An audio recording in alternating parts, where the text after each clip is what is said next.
If descendants of slaves take money, right, when would the descendants of slaves ever reach the monetary wealth of their ancestors, right?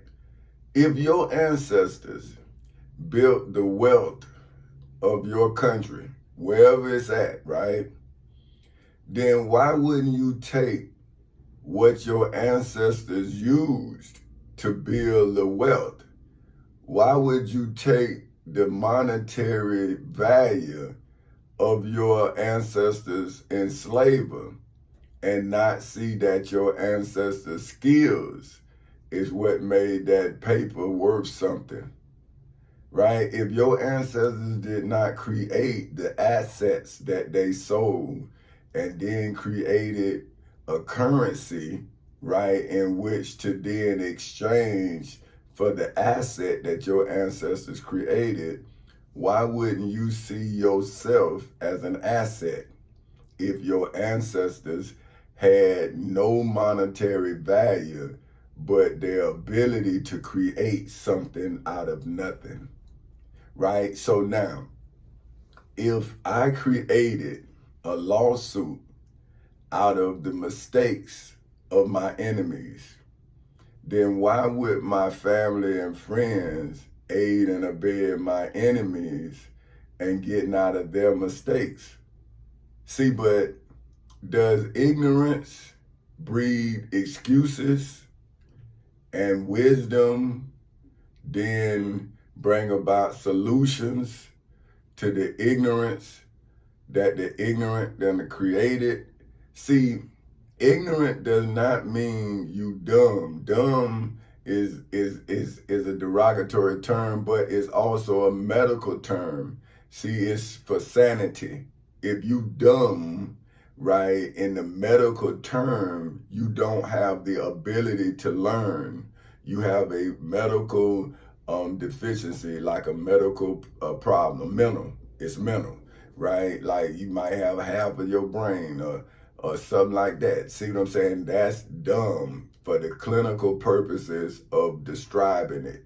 So when somebody call you dumb, you see, like you know, like they even argue about that, show that you have something wrong with you. You see what I'm saying? See, because that's like a trigger word, right? And if you intelligent, how can ignorance trigger you?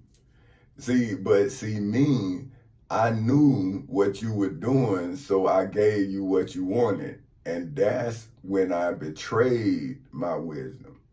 See what I'm saying? See, now the second time around, I understand what's at stake.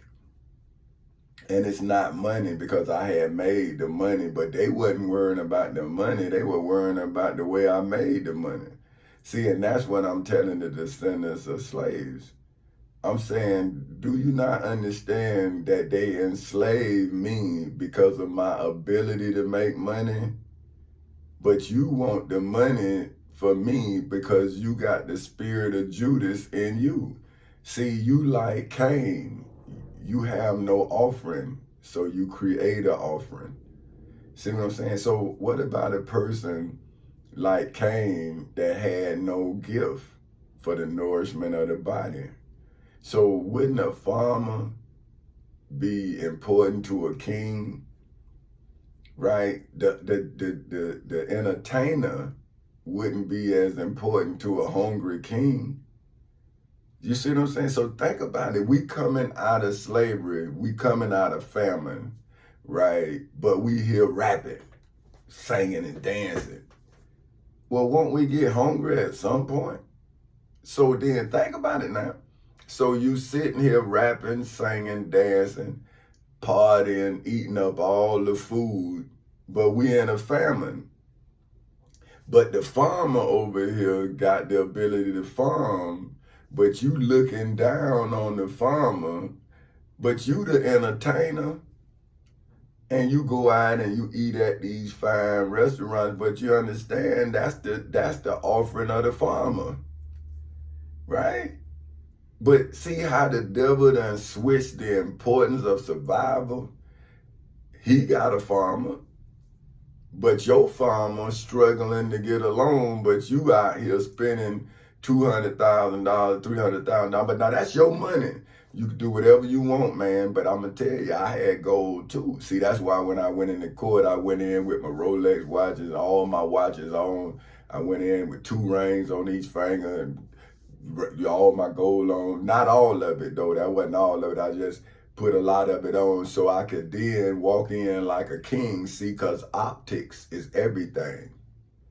See, I knew that that's what George Washington them did, and that was the best clothes they had, but they was farmers, man. They, you see what I'm saying? They was pub owners, man. They wasn't rich. That's why they were fighting.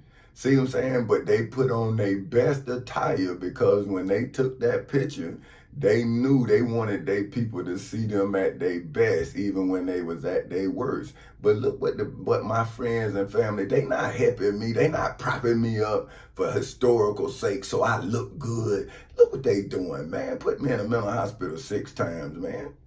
Right? Like let the man put me in jail, mental hospital. Now they saying that the man is helping me, and I'm saying, well, where y'all at? You ain't come visit me. Right? You ain't, what did you do? Like, you just let him do all this to me while I was in court doing all I could for you. So now what history is going to be black man history during this time of illegal history? Right? See, because, my history can't be all the black people history. Right? So now we got to take color out of this, right? Now it's wisdom versus ignorance. And see, ignorance come in all types of shapes and sizes, right? And see, you don't have to be imposing to be wise because your mind is vast, it's quick, fast.